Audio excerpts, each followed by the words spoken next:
All right, internal controls classification. These exist in non-IT, right? These exist in just enterprise risk management. You've probably seen this before.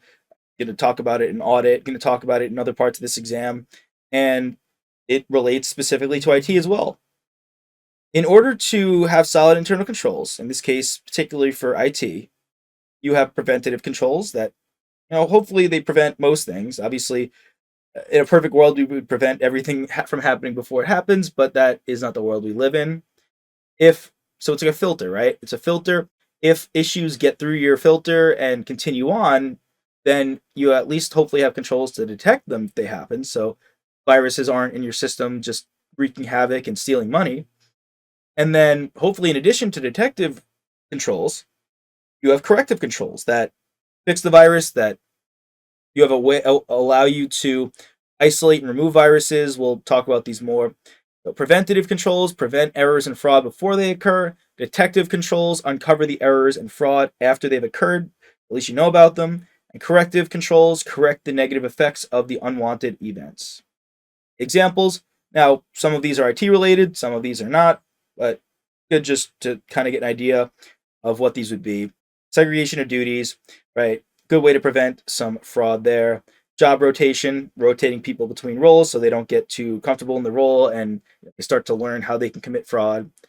Training, always a good way to prevent. Well, not too much training, right? No one wants to sit there and just listen to these, oh man, all the CPE credits and just on and on. Anyway, just venting about my problems to all of you.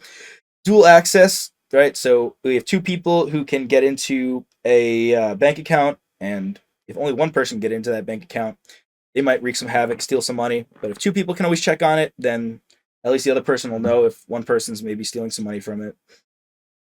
Authorization and approval. This is similar to our authorization, record keeping, and custody, segregation of duties, and pre-formatted input. So if like maybe the system expects to see like a number denominated in thousands, but in order to commit fraud, the fraudster needs to input a number that's less than 1,000.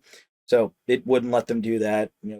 Generally, you program your system to expect a certain answer, and if it doesn't get that answer because maybe it's someone who's outside the company and right is trying to get in, they don't know how to input the data properly. You don't really necessarily need to know like these specific ones. Are there other examples? Yes, there are other examples. Just these are here to a little bit more common and there to just introduce you to some examples. Detective, transmittal documents, batch control totals, hash totals. So essentially just a lot of checks. These are all just a bunch of checks. That's all they are. I'm not going to get into all of them. It's not really important for you. These all just essentially check your data, check your numbers, check your qualitative information, make sure that what is confirmed, what is received is confirmed, and all such in those matters. They're all just different logic checks, another way to say it. Lastly, corrective, upstream resubmissions, right? If we can just essentially go and send something back and redo it. Repairing damage, remanufacturing, nothing to really elaborate on there. Isolating, removing viruses, disciplinary action. I feel as though I don't need to elaborate much on a lot of these, right? Just correct whatever. Hey there! Are you ready to not only pass your CPA exams, but truly understand and enjoy the material while studying? I know it seems impossible, right? Especially to enjoy the material? We'll do it together. Tap into the power of CPA.examprep.ai, where we've got personalized quizzes, multiple choice questions, memorization guides, flashcards, simulations, all tailored to your learning. Our adaptive study planning puts you on the fastest path to success and lifts you back up if you fall behind. Avoid wasting your precious time and money attempting an exam with a low chance of passing, because who wants that? We want to get you through this process as quick as possible. Our exam readiness prediction lets you walk in with confidence, knowing that you're prepared for success on exam day.